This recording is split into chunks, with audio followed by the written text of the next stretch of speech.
Hi everybody, welcome to today's lesson. My name is Brentan and today we're going to chat a little bit about the elbow joint. The knee of the arm. So I think it's fun when we start looking at the elbow to actually think about it as the knee of the arm. The arms are built very similarly to the legs, where the shoulders and the hips are both ball and socket joints. They share the same 6 joint actions, although the shoulder is built more for mobility, whereas the hips are built more for stability. The same thing kind of rides out into the elbows and with the knees, where they're very similar. They share the same joint actions, but again, there are differences in them that make the elbows built more for mobility, where the knees are built more for stability. So we have one upper arm bone, the humerus, just like we have one upper leg bone, the femur. And then we have 2 forearm bones, the same way that we have 2 shin bones. So the forearm bones, I'm gonna look at them where it's like more like palms face down, you know, like neutral here. Like if you were to stand and just kind of let your arms dangle by your side and just kind of see like, where do your palms face? For most of us, it's gonna be probably like, you know, if you had lights shining out of your hands, it would be like more like this, like kind of like diagonal. So for all intents and purposes, I'm gonna call like the hairy side of the arm the top of the arm, the smooth kind of veiny side of the arm, the bottom of the forearm. And let's say that the top of the forearm is like more of the neutral position. So just so we can figure out which bone is which.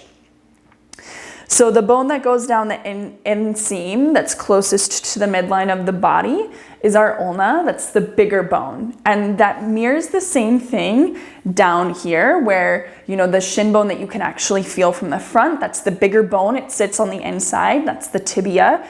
And then on the outside of the leg, remember, we have the fibula, and that you can feel the bony knob of the fibula way down here at the outer ankle. So that's where that bone is, right down there. So it's kind of a very similar thing for the radius, which is the smaller bone more towards the outside, where you can't really feel it until you get to this knobby point on the wrist here.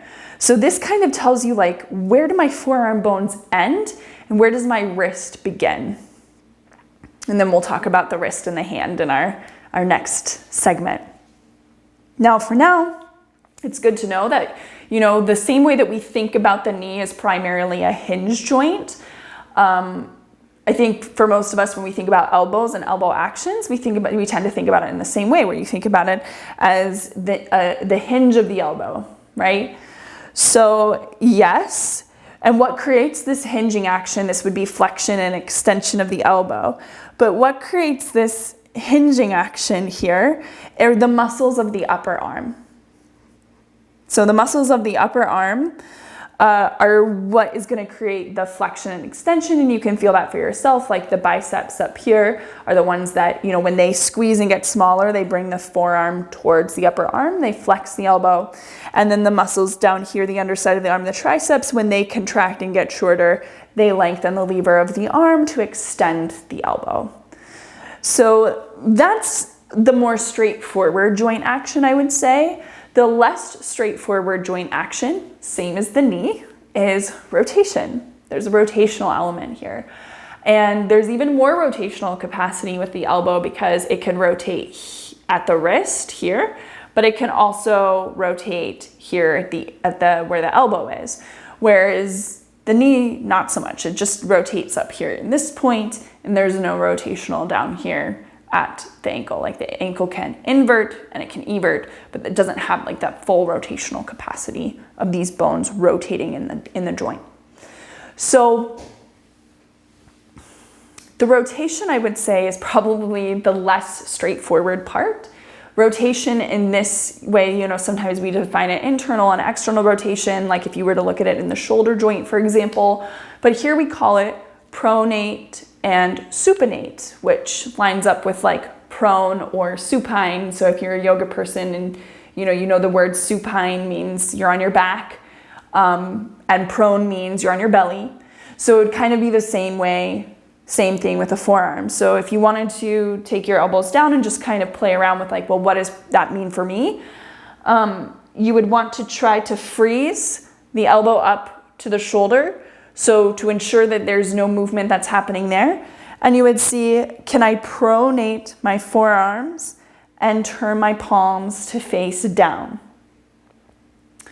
And we'll get more into this in the elbow mobility class. I think you're gonna really like that practice because it works with all the muscles of the forearms really deliberately, and it's really juicy and delicious. But just kind of go back, just go in and out. So you play around with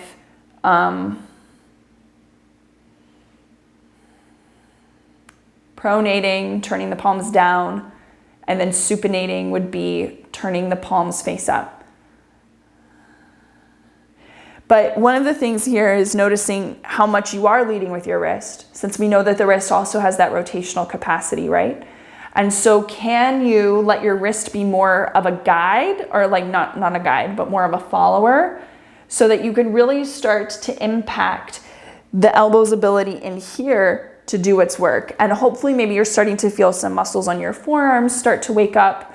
The progressive loading strategy for this down the line would be to do this holding like 2.5 pound weights or something like that. It would recruit more muscle fibers and in turn build more strength. So that's the story of the rotation. Now, just to put the rotation, I think, into context a little bit of like, well, why do we care? Well, we care for any weight-bearing position on the hands, because we know that, from looking at the shoulders, and, I have a whole video about like push-ups, for example, but one of the joint positions for push-up is shoulder external rotation. So shoulder internally rotated, shoulder externally rotated. But now if I wanted to freeze this rotation and bring the hand in here, so that now this is more like my push-up position, well, this means that in order for my hand to get flat on the ground, which I need it to be if I'm going to do a push-up or any weight-bearing posture, that's setting my shoulder in a position and it's setting my wrist in a position. So what's going to need to be the in-between to sort of manage those competing priorities? It's going to have to be my elbow, so because a lot of times to get the hand on the ground, if we don't have the rotation here in the elbow will, it won't be able to rotate here. So it'll be more in the supinated position where we need it to be more pronated. And then as a result, the shoulder will probably roll forward towards internal rotation. And I don't want to say that like one way is wrong or right. I think that if we can learn how to maximize the mobility of the elbow and to then focus on the external rotation of the shoulder and things like push-ups, that's more biomechanically advantageous than us sort of just being like willy-nilly or floppy about it, right? So if you are a person who finds that weight-bearing postures on your hands, for example, pushing things away from you, pulling things toward you, we want to be able to have the most movement options in all of those scenarios. And the only way we're going to have those most movement options is if we've developed the mobility of all of these areas. So I hope you can see now that why do we care about elbow rotation? Because if our elbows are limited in some of this capacity, it's going to mean something different for my shoulders. It's going to give my shoulders less options, whereas I want more options, right? And it's going to give my wrists less options, where I want my wrist to have more options too. So it's kind of this crucial element kind of sitting between, these are two problem areas for a lot of people, the wrist and the shoulders. So I think if you are someone who experiences anything along this chain, it's worthwhile to look into every single section. So I think that's all I have for you today about the elbows. Now, of course, if you have questions about any of this, please leave some comments below. I'll try to get back to you in writing.